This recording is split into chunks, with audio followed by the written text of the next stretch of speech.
Hello students, welcome to concept classes.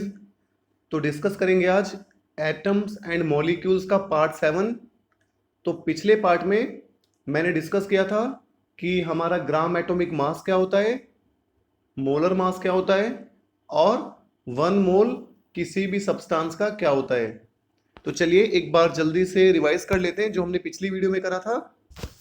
आप सभी को पता है, अगर मैं किसी भी सब्सटेंस का 1 मोल लेता हूं, जैसे अगर मैं किसी भी एलिमेंट का 1 मोल एटम लेता हूं, या अगर मैं किसी भी सब्सटेंस का 1 मोल मॉलिक्यूल्स लेता हूं, या अगर मैं 1 मोल आयंस लेता हूं, तो 1 मोल हमेशा किसके इक्वल होगा? 1 mole is always equal to 6.022 into 10⁻23। तो जिस तरीके से 1 पेयर हमेशा 2 के इक्वल होता है, 1 डजन 12 के इक्वल होता है, इसी तरीके से जो 1 मोल होता है, 1 mole is always equals to 6.022 into 10⁻23। ठीक है, चाहे मैं बोलूँ 1 मोल एटम्स, चाहे मैं बोलूँ 1 मोल मॉलिक्यूल्स, चाहे मैं बोलूँ 1 मोल आयंस, तो 1 मोल किसी भी एलिमेंट का या किसी भी सब्सटेंस का किसके इक्वल होता है? अगर मैं बोलता हूँ 1 mole of atoms of this element, अगर मैं किसी भी एलिमेंट के एटम का 1 मोल लेता हूं तो वो किसके इक्वल होगा? Avogadro number. अभी देखो मैंने एक वर्ड यूज करा है, एवोगैड्रो नंबर। एवोगैड्रो नंबर क्या होता है? इसी नंबर को, ये जो 6.022 इंटू 10⁻23 है, इसी नंबर को हम एवोगैड्रो नंबर बोलते हैं। ठीक है, so this number is basically called Avogadro number, और इसको हम रिप्रेजेंट करते हैं कैपिटल एन, और यहाँ नीचे एक सबस्क्रिप्ट आएगा जिसे कैपिटल ए से लिखते हैं। ठीक है, so this is called Avogadro number. तो अगर आपसे कोई कहेगा कि एवोगैड्रो नंबर क्या होता है, तो आप बोलोगे 1 मोल, जो 1 मोल जिसके बराबर होता है वही हमारा एवोगैड्रो नंबर होता है। So Avogadro number is basically equals to 6.022 into 10⁻23। This number is called Avogadro number, और इसकी नोटेशन क्या है? कैपिटल एन, और नीचे की तरफ राइट साइड में जिसको हम सबस्क्रिप्ट बोलते हैं, ऊपर की तरफ जो लिखा जाता है वो हमारा सुपरस्क्रिप्ट होता है। तो सबस्क्रिप्ट में आपका कैपिटल ए आ जाएगा, या फिर आप इसको ऐसे भी लिख सकते हो, कैपिटल एन, और आपका राइट साइड में जो आपका सबस्क्रिप्ट आएगा उसमें आप ऐसे नोट लगा सकते हो, जीरो लगा सकते हो, तो इसको एन नोट से भी रिप्रेजेंट कर सकते हैं। ठीक है, तो क्योंकि इस नंबर को एवोगैड्रो ने सबसे पहले दिया था, तो उसी के नाम पे इसका नाम क्या रख दिया हमने? Avogadro number. आई थिंक आपको 1 मोल मैंने पिछली वीडियो में ढंग से क्लियर कर दिया था। और देखिए पिछली वीडियो में मैंने एक टर्म और डिफाइन करी थी, ग्राम एटॉमिक मास। एक बार उसको भी जल्दी से रिवाइज कर लेते हैं। देखिए, अगर हम किसी भी एलिमेंट के एटम का मास, अगर हम किसी भी एलिमेंट के एटम का मास, जिसे हम क्या बोलते हैं? एटॉमिक मास बोलते हैं। एटॉमिक मास में आपको कंप्लीटली पढ़ा चुका हूं। अगर हम एटॉमिक मास को ग्राम में एक्सप्रेस कर दे तो वो हमारा ग्राम एटॉमिक मास कहलाता है। ठीक है, so if we express atomic mass in grams then that is called gram atomic mass. तो देखिए मैंने आपको बताया था कि जो ग्राम एटॉमिक मास होता है, एक बार मैं दोबारा से आपको रिवाइज करा देता हूँ। So basically I have gram atomic मास। एक एग्जांपल लेके समझाता हूँ। मुझे निकालना है ग्राम एटॉमिक मास किसका? ग्राम एटॉमिक मास कैल्शियम का। ठीक है, किसका ग्राम एटॉमिक मास निकालना है? कैल्शियम का। कैल्शियम का सिंबल क्या होता है? Ca होता है, कैपिटल C और देन स्मॉल a, क्योंकि हर एलिमेंट के जो सिंबल होते हैं उसमें फर्स्ट लेटर तो कैपिटल होता है, सेकंड लेटर स्मॉल होता है। तो अगर मुझे ग्राम एटॉमिक मास कैल्शियम का लिखना है, तो ग्राम एटॉमिक मास कैल्शियम का क्या होगा? जो कैल्शियम का एटॉमिक मास होता है, कैल्शियम का एटॉमिक मास कितना होता है मैं आप सबको बता चुका हूँ, लिखवा चुका हूँ।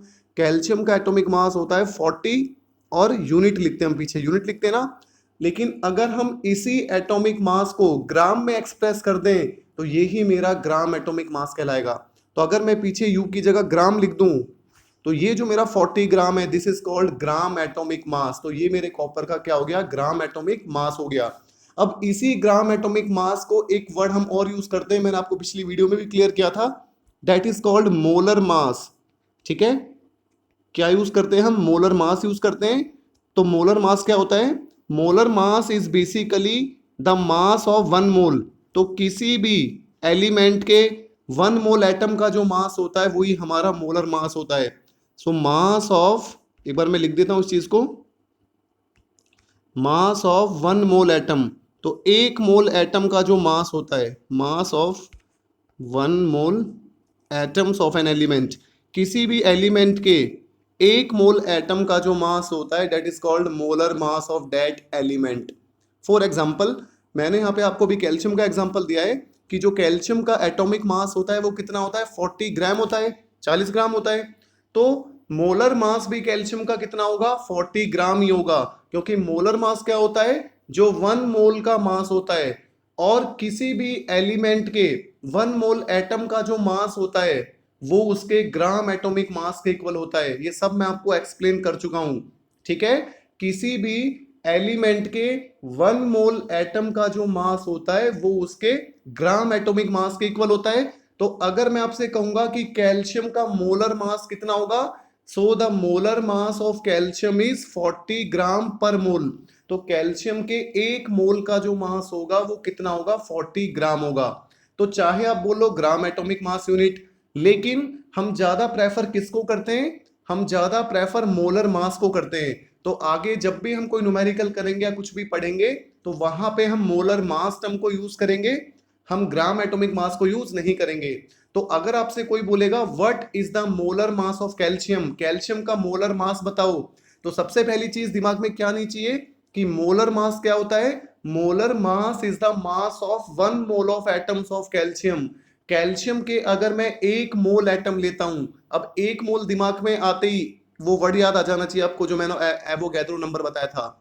अगर मैं आपसे बोल रहा हूं कैल्शियम के 1 मोल एटम, तो 1 mole of atom of calcium equals to 6.022 into 10 to the power 23 atoms of calcium.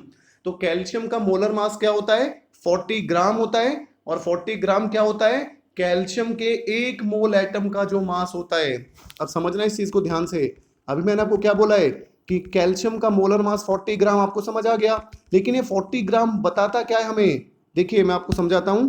ये जो हमारा 40 ग्राम होता है, ये अभी जो मैंने लिखा था आपके सामने 40 ग्राम, ये 40 ग्राम कैल्शियम का जो मोलर मास होता है, ये कितने एटम्स का मास होता है कैल्शियम के, 6.022 इंटू 10 टू द पावर 23। इतने एटम्स ऑफ कैल्शियम का जो मास होता है वो 40 ग्राम होता है हमारा। So this much atoms of calcium Ca। तो Ca के इतने अगर मैं एटम्स लेता हूं, उनका जो मास होता है वो 40 ग्राम होता है। एक और एग्जांपल लेके क्लियर कर देता हूं मैं आपको। मान के चलिए हमसे बोला गया है what is the molar mass of aluminium. हमसे क्वेश्चन क्या पूछा गया है, हमसे क्वेश्चन पूछा गया है यहाँ पे कि व्हाट इज द मोलर मास। तो एक बार मैं यहाँ लिख देता हूं, what is the molar mass of aluminium. Aluminium जो हमारा एलिमेंट होता है उसका सिंबल क्या होता है, capital A and then small L. तो मुझे मोलर मास बताना है एल्युमिनियम का।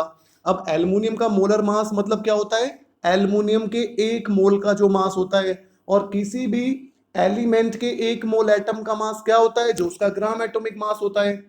तो एल्युमिनियम का ग्राम एटॉमिक मास कितना होता है, 27 ग्राम होता है। तो इसका मतलब molar mass of aluminium, aluminium का मोलर मास कितना हो गया, 27 ग्राम, 27 ग्राम हो गया यहाँ पे, ठीक है, 27 ग्राम हो गया। अब ये 27 ग्राम हमें क्या बता रहा है, मोलर मास तो ठीक है 1 मोल का मास हो गया। अब आप सोचो 1 मोल कितना होता है तो अगर मैं यहाँ पे 1 मोल एल्युमिनियम लेता हूं, so 1 mole of aluminium contains how much atoms of aluminium, 6.022 into 10 to the power 23। ये फिक्स हो गया, इतने एटम्स ऑफ एल्युमिनियम। तो अगर मैं इतने एटम्स ऑफ एल्युमिनियम लेके चलता हूं, अगर मैं this much amount of aluminium, तो देखो मेरे पास कितने एल्युमिनियम के एटम है, 6.022 इंटू 10 टू द पावर 23। तो इतने एल्युमिनियम के एटम्स का जो मास है वो कितना है, 27 ग्राम है, which is called molar mass. अब बिल्कुल समराइज कर देता हूं लास्ट, ठीक है। समराइज कैसे, मोलर मास क्या करना है आपको, किसी भी सब्सटेंस का मोलर मास क्या होता है, जो उसके 1 मोल का मास होता है, और वो किसके इक्वल होता है, जो भी उसका ग्राम एटॉमिक मास होता है वो ही हमारा मोलर मास होता है किसी भी एलिमेंट का। अगर आपसे कोई कहे कि सोडियम का मोलर मास बताओ, सोडियम का, तो सोडियम का सिंबल क्या होता है, Na होता है। सोडियम का मोलर मास कितना होता है, जो उसका ग्राम एटॉमिक मास होता है, विच इज 23 ग्राम। अगर मुझसे कोई कहे आयरन का मोलर मास बताओ, आयरन का सिंबल क्या होता है, Fe होता है। आयरन का मोलर मास कितना हो जाएगा, जो उसका ग्राम एटॉमिक मास होता है विच इज 56 ग्राम। अगर कोई मुझसे कहे कॉपर का ग्राम एटॉमिक मास बताओ, कॉपर का ग्राम एटॉमिक मास कितना होता है, जो इसका मोलर मास होता है विच इज 63.5 ग्राम। इस तरीके से अगर मुझसे किसी का भी मोलर मास पूछता है कोई, तो मोलर मास क्या होता है, उसके एक मोल का मास होता है। और एक मोल का मास अगर मैं ग्राम में लिखूं तो किसके इक्वल होगा, जो ग्राम एटॉमिक मास होगा। और दूसरी चीज, एक और इंपॉर्टेंट चीज, एक मोल में कितने एटम्स होते हैं, जितने 6.022 इंटू 10⁻23 एटम्स होते हैं। तो इसका मतलब 23 ग्राम, 23 ग्राम सोडियम में कितने एटम्स होंगे, 6.022 into 10⁻23 atoms of sodium. 56 gram iron में कितने एटम्स होंगे आयरन के, 6.022 into 10⁻23 atoms of iron. 63.5 gram copper में कितने एटम्स होंगे कॉपर के, 6.022 इंटू 10⁻23 एटम्स ऑफ कॉपर। इसका मतलब किसी भी सब्सटेंस का जो 1 मोल होता है वो उसका ग्राम एटॉमिक मास होता है, ठीक है, अगर मैं एलिमेंट की बात करता हूं तो। और वो किसके इक्वल होता है, एवोगैड्रो नंबर ऑफ एटम्स के इक्वल होता है। समझ आया, आई थिंक ये टॉपिक आपको क्लियर हो गया होगा। अच्छा, एक मॉलिक्यूलर मास भी होता है, उसको डिफाइन करते हैं। देखिए यहाँ पे molar mass of a substance, उससे पहले ग्राम मॉलिक्यूलर मास। देखिए जिस तरीके से ग्राम एटॉमिक मास होता है, एग्जैक्टली उसी तरीके से ग्राम मॉलिक्यूलर मास होता है। अगर मैं किसी भी सब्सटेंस के मॉलिक्यूलर मास को ग्राम में एक्सप्रेस कर देता हूं तो वो ही उसका ग्राम मॉलिक्यूलर मास कहलाता है। जैसे मैंने कोई सब्सटेंस ले लिया, फॉर एग्जांपल मैंने वाटर ले लिया, तो वाटर इज अ सब्सटेंस। अब वाटर किससे बना हुआ है, वाटर के मॉलिक्यूल से बना हुआ है, ठीक है। तो अगर मुझे बताना है कि what is the gram molecular mass of water, water का ग्राम मॉलिक्यूलर मास क्या होगा, तो क्या होगा, जो भी वाटर का मॉलिक्यूलर मास है अगर मैं उसको ग्राम में एक्सप्रेस कर देता हूं तो वो ही वाटर का ग्राम मॉलिक्यूलर मास होगा। जिस तरीके से एटम के मास को, देखो ग्राम एटॉमिक मास क्या था, जब हमने एटॉमिक मास को ग्राम में एक्सप्रेस कर दिया था। मॉलिक्यूलर मास क्या होगा, ग्राम मॉलिक्यूलर मास क्या होगा, अगर मैं मॉलिक्यूलर मास को ग्राम में एक्सप्रेस कर देता हूं तो वो ही मेरा ग्राम मॉलिक्यूलर मास होगा। दोनों बिल्कुल सेम है। वहां पे हम किसी एलिमेंट के एटम का मास की बात कर रहे थे, यहां पे हम किसी सब्सटेंस के मॉलिक्यूल का मास की बात कर रहे हैं, ठीक है। अब देखिए, the molecular mass of a substance expressed in gram is called its gram molecular मास। तो अगर किसी भी सब्सटेंस के मॉलिक्यूलर मास को हम ग्राम में एक्सप्रेस कर देते तो वो ही उसका ग्राम मॉलिक्यूलर मास होगा। चलिए मैं आपको एग्जांपल से क्लियर कर देता हूं ताकि आपको समझ आ जाए। मान के चलिए मैं एक मॉलिक्यूल लेता हूं, for example I am taking the example of hydrogen. मैं हाइड्रोजन का एक मॉलिक्यूल लेता हूं, ठीक है। So I am taking the example of hydrogen. तो देखिए हाइड्रोजन क्या होता है, मॉलिक्यूल H2 होता है। याद रखना मैं यहाँ पे एटम की बात नहीं कर रहा हूँ, एलिमेंट की बात नहीं कर रहा हूँ, मैं यहाँ पे मॉलिक्यूल की बात कर रहा हूँ, क्योंकि यहाँ पे मैं मॉलिक्यूलर मास निकाल रहा हूँ। दो हाइड्रोजन के एटम कंबाइन होके हाइड्रोजन का एक मॉलिक्यूल बनाते हैं, ठीक है। तो आपको पता है हाइड्रोजन के मॉलिक्यूल का मास कितना होता है। So what is the molecular mass of hydrogen, एक एग्जांपल से आपको सब क्लियर हो जाएगा। तो देखिए मैं यहाँ पे लिख रहा हूं molecular mass of hydrogen H2 molecule. तो हाइड्रोजन का मॉलिक्यूलर मास कितना होता है, आपको पता है हाइड्रोजन किससे मिलके बना है, हाइड्रोजन का मॉलिक्यूल दो हाइड्रोजन के एटम से मिलके बना है। एक एटम का मास 1 यूनिट होता है, तो दो हाइड्रोजन के एटम का मास कितना हो गया, 2 यूनिट हो गया। तो हाइड्रोजन के एक मॉलिक्यूल का जो मास होता है that is equal to 2 unit होता है। और यही क्या कहलाता है, हमारा मॉलिक्यूलर मास कहलाता है। अगर अब मुझे यहाँ पे हाइड्रोजन का ग्राम मॉलिक्यूलर मास लिखना है, so if I have to write gram molecular mass, ठीक है। तो देखिए अगर मुझे यहाँ पे ग्राम मॉलिक्यूलर मास लिखना है किसका, H2 का, ग्राम मॉलिक्यूलर मास ऑफ H2, तो ये किसके इक्वल हो जाएगा, ये जो इसका मॉलिक्यूलर मास है इसी को अगर मैं ग्राम में एक्सप्रेस कर दूं विच इज इक्वल टू 2 ग्राम, 2 ग्राम हो जाएगा यहाँ पे। तो H2 मॉलिक्यूल का जो ग्राम मॉलिक्यूलर मास होगा वो कितना होगा, 2 ग्राम होगा। इसी तरीके से मान के चलिए अगर मैं आपसे कहता हूं what is the gram molecular mass of nitrogen N2, nitrogen के मॉलिक्यूल का ग्राम मॉलिक्यूलर मास कितना होगा, तो जो भी इसका मॉलिक्यूलर मास है उसको मैं ग्राम में एक्सप्रेस कर दूंगा। तो नाइट्रोजन के मॉलिक्यूल में कितने नाइट्रोजन के एटम है, 2 नाइट्रोजन के एटम है। एक का मास कितना होता है, 14 होता है, तो दो का कितना हो गया, 28 हो गया। तो नाइट्रोजन का मॉलिक्यूलर मास कितना हो गया, 28 यूनिट हो गया। तो ग्राम मोलिकुलर मास क्या हो जाएगा, 28 ग्राम हो जाएगा, 28 ग्राम हो जाएगा। आई थिंक आपको समझ आ गया होगा।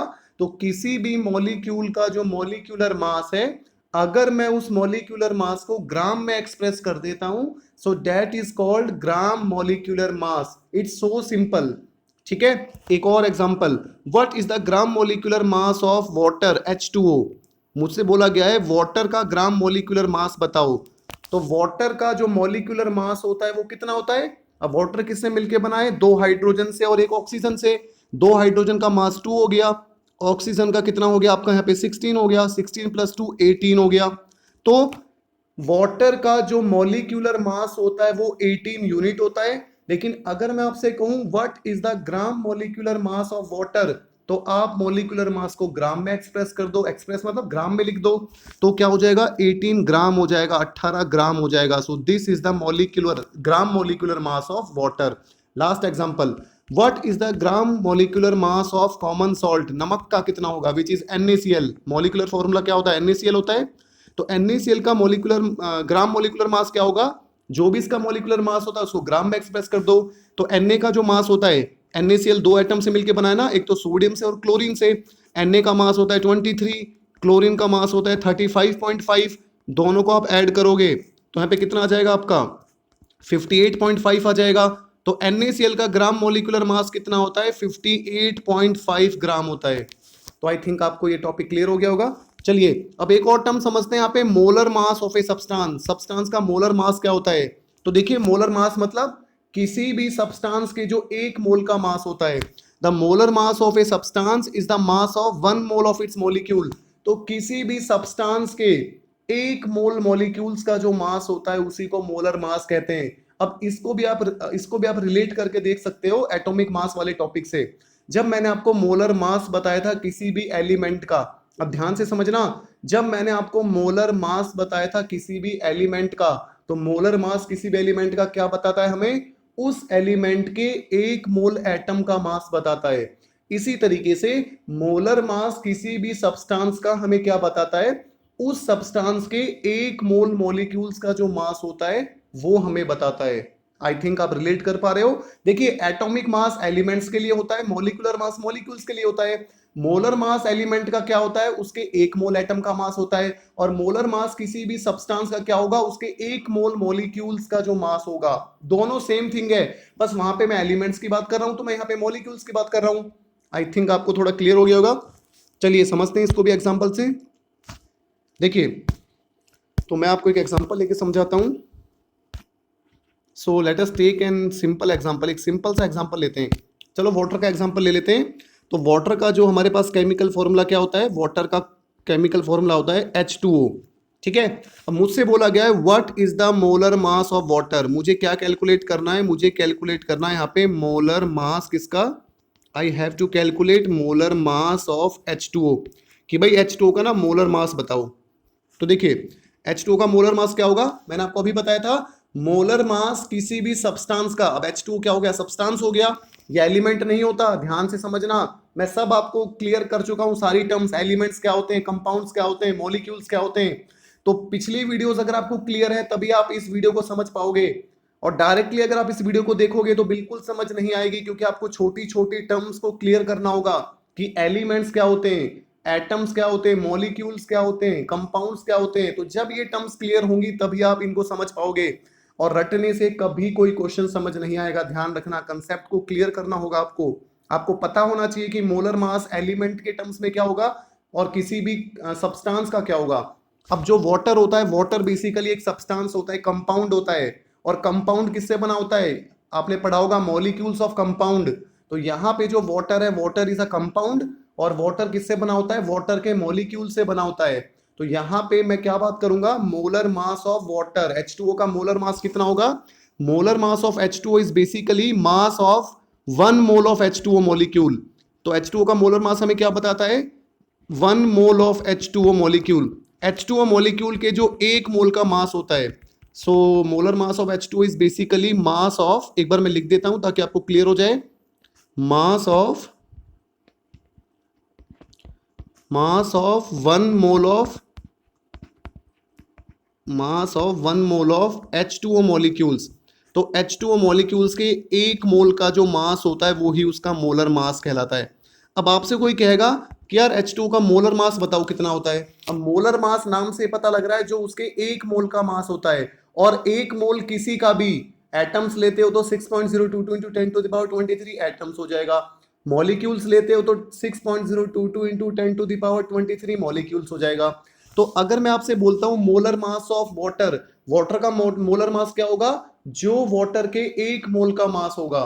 और वाटर, अब देखो किसी का भी मोलर मास क्या होता है, जब एलिमेंट्स पढ़ रहे थे तो मोलर मास ग्राम एटॉमिक मास के इक्वल था। अब हम मॉलिक्यूलर मास पढ़ रहे हैं तो किसी भी सब्सटेंस का मोलर मास क्या होगा, जो उसका ग्राम मॉलिक्यूलर मास है। अब वाटर का ग्राम मॉलिक्यूलर मास आप सोचो कितना था, 18 ग्राम था। इसका मतलब जो वाटर का मोलर मास होगा वो कितना होगा आपका, 18 ग्राम होगा। कितना होगा, 18 ग्राम। तो इसका मतलब यहां से क्या समझा आपने, वाटर के एक मोल का जो मास होता है वो कितना होता है, 18 ग्राम होता है। और 1 मोल, अब सोचो 1 मोल वाटर का मतलब क्या होता है, 1 मोल वाटर का मतलब होता है 6.022 into 10 to the power 23 molecules of water. तो इतने मॉलिक्यूल्स अगर मैं वाटर के लेता हूं तो उनका मास कितना होगा, 18 ग्राम होगा, 18 ग्राम होगा। अब समझ आया आपको। अगर आप एक ग्लास में, अगर आपके पास एक ग्लास है, उस ग्लास में आपने पानी लिया हुआ है, कितना वाटर लिया हुआ है, 18 ग्राम वाटर लिया हुआ है। अब आपसे कोई क्वेश्चन कहे कि इस 18 ग्राम वाटर में वाटर के कितने मॉलिक्यूल्स हैं, कितने मॉलिक्यूल्स होंगे, 6.022 इंटू 10 टू द पावर 23। इतने क्यों होंगे, क्योंकि 18 ग्राम वाटर के 1 मोल का मास है, और 1 मोल किसके इक्वल होता है, एवोगैड्रो नंबर के इक्वल होता है, which is represented by Na और N0। ये सब मैं आपको बता चुका हूं। एक और सिंपल एग्जांपल लेते हैं। मान के चलिए मैंने सब्सटेंस या जो कंपाउंड है वो ले लिया CO2 which is carbon dioxide. क्या ले लिया यहाँ पे, CO2। ठीक है, अब CO2 है, CO2 is a compound which is formed by the molecules of CO2। तो CO2 के कंपाउंड में किसके मॉलिक्यूल्स है, सारे CO2 के मॉलिक्यूल्स है। क्वेश्चन पूछा गया है कि यार what is the molar mass of CO2, CO2 का मोलर मास बताओ। ठीक है, अब देखो CO2 का मोलर मास क्या होगा, जो इसका ग्राम मॉलिक्यूलर मास होगा, निकाल लो ग्राम मॉलिक्यूलर मास। कार्बन का मास जो होता है वो आपका 12 होता है, दो ऑक्सीजन का मास कितना हो गया, एक का 16 होता है, दो का कितना हो गया, 32 हो गया। 32 प्लस 12 करोगे 44 आ जाएगा। तो molar mass of CO2 is equal to 44 gram. 44 gram जो होता है वो हमारा मोलर मास होता है, किसका, CO2 का। आई थिंक आपको क्लियर हो गया होगा। CO2 का जो मोलर मास होता है वो कितना होता है, 44 ग्राम होता है। और अब एक दूसरा क्वेश्चन है, how many molecules are present in 44 gram CO2। CO2 के 44 ग्राम में कितने मॉलिक्यूल्स प्रेजेंट होंगे CO2 के। अब इस चीज को समझो, ये जो आपका 44 ग्राम है, 44 ग्राम CO2 क्या बता रहा है हमें, 44 gram CO2 is the molar mass of CO2। ये CO2 का मोलर मास है। मोलर मास मतलब CO2 के 1 मोल का जो मास है। तो इसका मतलब 1 मोल में कितने मॉलिक्यूल्स होते हैं, 1 mole contains 6.022 into 10 to the power 23। ठीक है, तो इसका मतलब 6.022 इंटू 10 टू द पावर 23 मैंने थोड़ा ऊपर लिख दिया है। तो 44 ग्राम CO2 में इतने मॉलिक्यूल्स होंगे किसके, CO2 के। तो बस अब एक इंपॉर्टेंट चीज ध्यान रखना, किसी भी सब्सटेंस का जो मोलर मास होता है, ठीक है, वो उसका ग्राम मॉलिक्यूलर मास होता है, और उसमें कितने मॉलिक्यूल्स होंगे, जितना एवोगैड्रो नंबर होगा। अब ये चीज आपको समझ आ गई। अब मैं आपसे क्वेश्चन पूछ लेता हूं, ध्यान से समझना कि CO2 के, अगर मैं CO2 का 20 ग्राम लेता हूं, अगर मैं 20 ग्राम CO2 लेता हूं, तो 20 ग्राम CO2 में कितने मॉलिक्यूल्स होंगे CO2 के। अब क्वेश्चन को समझना आप, 20 ग्राम, 20 ग्राम CO2 में कितने मॉलिक्यूल्स होंगे CO2 के, कितने होंगे, कैसे पता लगाएं।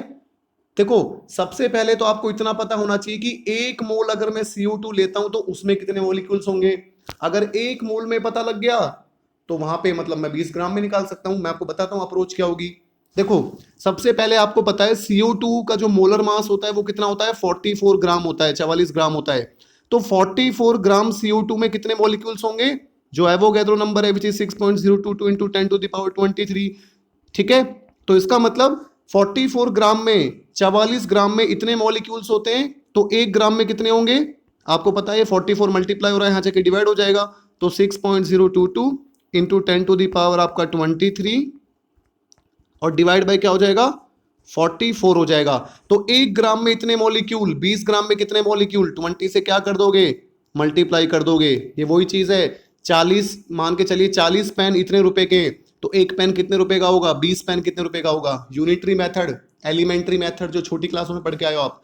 तो 20 ग्राम में कितना हो जाएगा, what you will do 6.022 into 10⁻23 है जो आपका, डिवाइड में आपका 49 तो था नीचे, और मल्टीप्लाई किससे कर दोगे 20 से कर दोगे। डिवाइड में 49 तो प्रेजेंट है, लेकिन आप मल्टीप्लाई किससे कर दोगे 20 से, तो यहां से 20 ग्राम का आपका ये निकल जाएगा कि 20 ग्राम CO2 में कितने मॉलिक्यूल्स हैं CO2 के।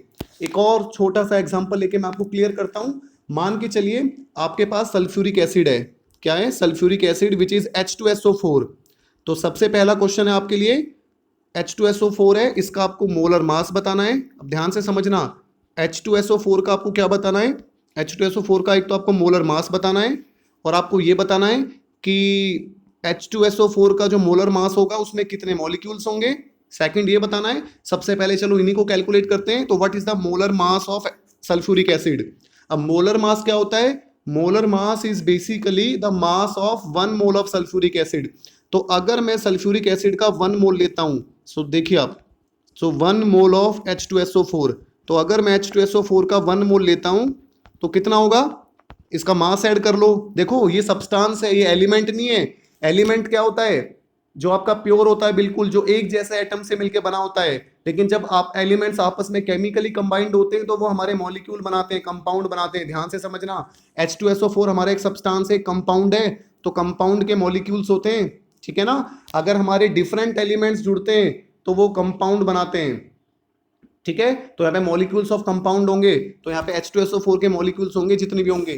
तो 1 मोल ऑफ H2SO4, अगर मैं H2SO4 का 1 मोल लेता हूं तो कितना होगा, यहाँ पे 2 हाइड्रोजन है, एक हाइड्रोजन का 1 होता है एटॉमिक मास, तो 2 का कितना हो गया 2 हो जाएगा, प्लस सल्फर का कितना होता है 32 होता है, ये सब मैं आपको लिखवा चुका हूँ। ऑक्सीजन का एक एटम का 16 होता है, 4 का कितना हो गया 16 4 जा 64, इसको आप ऐड करोगे 98 आ जाएगा। तो इसका मतलब 98 तो क्या हो गया, इसका मॉलिक्यूलर मास हो गया, ठीक है। लेकिन अगर मैं ग्राम मॉलिक्यूलर मास की बात करूं तो क्या करोगे आप, इस 98 को ग्राम में लिख दोगे। तो दिस इज 98 ग्राम, 98 ग्राम। तो इसका मतलब क्या हुआ, 1 mole of sulphuric acid, sulphuric acid का जो 1 मोल होता है वो कितना होता है 98 ग्राम होता है। और 1 मोल का मतलब क्या होता है आप सोचो, तो सल्फ्यूरिक एसिड का 1 मोल 98 ग्राम होता है। तो 98 ग्राम में कितने मॉलिक्यूल्स होंगे सल्फ्यूरिक एसिड के, आप देख सकते हो 1 mole of sulphuric acid. Sulphuric acid का जो 1 मोल है, यहाँ पे 1 मोल ऑफ सल्फ्यूरिक एसिड कितना होता है 98 ग्राम होता है। तो अब मैं आपसे कहूंगा 98 ग्राम सल्फ्यूरिक एसिड में कितने मॉलिक्यूल्स होंगे सल्फ्यूरिक एसिड के। तो देखिए, तो 98 gram sulphuric acid which is H2SO4, तो 98 ग्राम सल्फ्यूरिक एसिड किसके इक्वल होगा, क्योंकि 1 मोल है तो 1 मोल में कितने मॉलिक्यूल्स होंगे, वो ही आपका जो एवोगैड्रो नंबर होगा 6.022 into 10⁻23 molecules of sulphuric acid, ठीक है, इतने मॉलिक्यूल्स ऑफ H2SO4। अब देखो 98 ग्राम में इतने मॉलिक्यूल्स, क्वेश्चन पूछ ले यार 48 ग्राम में बताओ कितना होगा, सो सिंपल है। तो 48 ग्राम में कितना होगा, 98 ग्राम में इतना, 1 ग्राम में कितना, 48 ग्राम में कितना। तो कोई भी न्यूमेरिकल आ जाओ इस तरीके से आप यहाँ पे इजिली कर सकते हो। आई थिंक आपको क्लियर हो गया होगा। ये तो मैंने जो एग्जाम्पल लिए थे ये मैंने मॉलिक्यूल्स वाले लिए थे। चलिए एक मैं एटम वाला एग्जाम्पल लेकर आपको क्लियर करता हूँ। तो हमें क्या काम करना है, so we have to calculate, तो एक क्वेश्चन ले लेते हैं छोटा सा। We have to calculate molar mass, we have to calculate molar mass of, मान के चलिए कोई एलिमेंट में यहाँ पे कैलकुलेट नहीं करेंगे, यहाँ पे हमें बताना है we have to tell what is the molar mass, what is the molar mass of iron. Fe का मुझे मोलर मास बताना है और मुझे ये बताना है कि Fe का जो 1 मोल होगा उसमें कितने एटम्स होंगे Fe के। सो सिंपल है, मैंने सबसे सिंपल सवाल ले लिया आपके लिए, कितने एटम्स होंगे आपके Fe के। मतलब Fe का जो मोलर मास होता है उसमें Fe के कितने एटम्स होंगे। अब देखिए मोलर मास Fe मतलब आयरन होता है, आयरन का सिंबल Fe होता है। तो अगर मैं आपसे कहता हूं कि molar mass of iron, iron का मोलर मास क्या होगा, जो आयरन के एक मोल का मास होगा। भाई आयरन का मोलर मास क्या होगा, जो आयरन के एक मोल का मास होगा। और अब आपको पता है 1 मोल ऑफ अगर मैं आयरन लेता हूं, अब ये यहाँ पे ना एलिमेंट की बात हो रही है। आयरन का जो एलिमेंट है वो आयरन के एटम से मिलके बना, ये प्योर सब्सटेंस है। तो ये जो मैं एग्जांपल ले रहा हूं, ये मैं किसका ले रहा हूं, यहाँ पे एक एलिमेंट का एग्जांपल ले रहा हूं। अभी पिछले जो मैंने एग्जांपल लिए थे सल्फ्यूरिक एसिड का, वाटर का, CO2 का, वो मैं मॉलिक्यूल्स का एग्जांपल ले रहा था, किसी सब्सटेंस के, किसी कंपाउंड के मॉलिक्यूल्स का एग्जांपल ले रहा था मैं। तो अगर मैं आपसे कहता हूं 1 मोल ऑफ आयरन, आयरन का अगर मैं 1 मोल लेता हूं, so I am taking 1 mole of iron which is Fe। तो आयरन का जो 1 मोल होगा उसका मास कितना होता है। अब देखो 1 mole of iron, molar mass क्या होता है किसी भी चीज का, जो उसके 1 मोल का मास होता है। तो अगर मैं 1 मोल ऑफ आयरन, आयरन के 1 मोल का मास लेता हूं, तो मैं इसको प्रॉपरली लिख देता हूं। So basically mass of 1 mole of iron, किसका mass, mass of 1 mole of iron which is Fe। तो अगर मैं आयरन के 1 मोल का मास लेता हूं तो वो किसके इक्वल हो जाएगा, किसी भी एलिमेंट का अगर मैं 1 मोल लेता हूं तो वो किसके इक्वल होगा, जो उसका ग्राम एटॉमिक मास होगा। आयरन का ग्राम एटॉमिक मास कितना होता है, 56 होता है। और किस में एक्सप्रेस कर देंगे, ग्राम एटॉमिक मास है तो ग्राम में एक्सप्रेस कर देंगे। तो इसका मतलब 1 मोल आयरन, आयरन के जो 1 मोल का मास होगा वो 56 ग्राम होगा। और 1 मोल का जो मास होता है वही क्या कहलाता है, हमारा मोलर मास कहलाता है। तो आयरन का मोलर मास कितना हो गया, 56 ग्राम हो गया। अब सीधी सी बात है, एक चीज सोचो आप, 56 ग्राम आयरन का मोलर मास हो गया। तो अब आपसे कोई क्वेश्चन कहेगा कि 56 ग्राम आयरन में, 56 ग्राम जो आपका आयरन है Fe है, उसमें कितने एटम्स होंगे आयरन के। तो देखो 56 ग्राम क्या होता है, आपका आयरन का मोलर मास होता है। मोलर मास मतलब 1 मोल का जो मास होता है। तो इसका मतलब 56 ग्राम आपका क्या रिप्रेजेंट कर रहा है, 1 मोल आयरन को रिप्रेजेंट कर रहा है। तो 1 मोल आयरन में कितने एटम्स होंगे आयरन के, 6.022 इंटू 10⁻23, इतने एटम्स होंगे आपके आयरन के। ठीक है, 10⁻23 एटम्स ऑफ आयरन। एटम्स क्यों लिख रहा हूं, क्योंकि एलिमेंट है, एलिमेंट एटम से मिलके बनता है, यहाँ पे मॉलिक्यूल नहीं लिख सकता मैं। आयरन जो होता है वो एटॉमिक फॉर्म में होता है, ठीक है, एलिमेंटल फॉर्म में। तो 6.022 इंटू 10⁻23 एटम्स ऑफ आयरन। तो 56 ग्राम आयरन में कितने एटम्स होंगे आयरन के, इतने एटम्स होंगे। तो मान के चलिए आप मेजर कर लेते हो वेइंग मशीन पे 56 ग्राम आयरन को, 56 ग्राम आपने आयरन ले लिया। अब कोई आपसे क्वेश्चन कहेगा कि यार 56 ग्राम आयरन में कितने एटम्स होंगे आयरन के, एवोगैड्रो नंबर ऑफ एटम्स होंगे, क्योंकि 56 ग्राम आयरन का मोलर मास होता है। अगर आपसे कोई कहेगा कि 23 ग्राम सोडियम में कितने एटम्स होंगे सोडियम के, 6.022 इंटू 10⁻23 एटम्स होंगे सोडियम के, क्योंकि 23 सोडियम का एटॉमिक मास होता है। अगर आपसे कोई कहेगा 27 ग्राम एल्यूमिनियम में कितने एटम्स होंगे एल्यूमिनियम के, एवोगैड्रो नंबर ऑफ एटम्स। अगर आपसे कोई कहेगा कि 1 ग्राम हाइड्रोजन में कितने एटम्स होंगे हाइड्रोजन के, 6.022 इंटू 10⁻23, मतलब 1 मोल, किसी भी सब्सटेंस का जो 1 मोल होता है वो उसका क्या होता है, मोलर मास होता है। और उसमें कितने एटम्स होते हैं, एवोगैड्रो नंबर ऑफ एटम्स होते हैं। तो आज की वीडियो में बस मैं इतना ही डिस्कस करूंगा। वीडियो से रिलेटेड कोई भी डाउट होता है, कैसा भी डाउट हो, बेसिक से basic, feel free to ask. देखिए बिल्कुल भी संकोच में मत रहिए। अगर आपको कोई डाउट होता है तो आराम से पूछिए, कैसा भी डाउट हो, क्योंकि अगर अभी आपका डाउट रहेगा तो आगे जो न्यूमेरिकल प्रॉब्लम्स हम करेंगे वहां फिर आपको दिक्कत आएगी। तो अभी अपना डाउट क्लियर कर ले, ये बहुत इंपॉर्टेंट टॉपिक चल रहा है। क्योंकि ये अगर आप 11th में जब साइंस ऑप्ट करोगे वहां केमिस्ट्री में भी आपको मोल का यूज होगा। तो अभी अगर आप 1 मोल समझ गए तो 11th में मैं आपको श्योरिटी से बोलता हूं कि वहां पे आपको बिल्कुल भी कोई प्रॉब्लम नहीं आने वाली है, क्योंकि ये topic as it is 11th में रहेगा, 1 मोल सेम रहेगा, कोई चेंज नहीं आएगा। तो अभी मैं नेक्स्ट वीडियो में प्रॉब्लम सॉल्व करूंगा, कुछ प्रॉब्लम्स हम सॉल्व करेंगे। तो वो प्रॉब्लम से आने, उन प्रॉब्लम्स को करने से पहले आपको ये सारी टर्म्स से अवेयर होना पड़ेगा, ग्राम atomic mass, gram molecular mass, molar mass of an element, molar mass of a substance. तो ये सारी छोटी छोटी चीजें हैं बिल्कुल आसान, क्योंकि मैंने एक एक चीज बहुत अच्छी तरीके से एक्सप्लेन कर दी है एग्जांपल ले लेके। तो अब भी कोई डाउट होता है तो फील फ्री टू आस्क, लेकिन पहले पिछली सारे वीडियोस को कंप्लीट कर लो, पहले पिछली वीडियोस को देख लो। डायरेक्टली ऐसा मत करना कि न्यूमेरिकल देखने चल दो, कुछ भी समझ नहीं आएगा, सब ऊपर से जाएगा। क्योंकि अगर आप सोचते हो कि मैं डायरेक्टली न्यूमेरिकल को सीख लूंगा, बिल्कुल पॉसिबल नहीं है। You have to aware with the basic concept first. once you know the basic concept, once you aware with the basic terms, then only you can solve the problems. Okay, thanks for watching the video.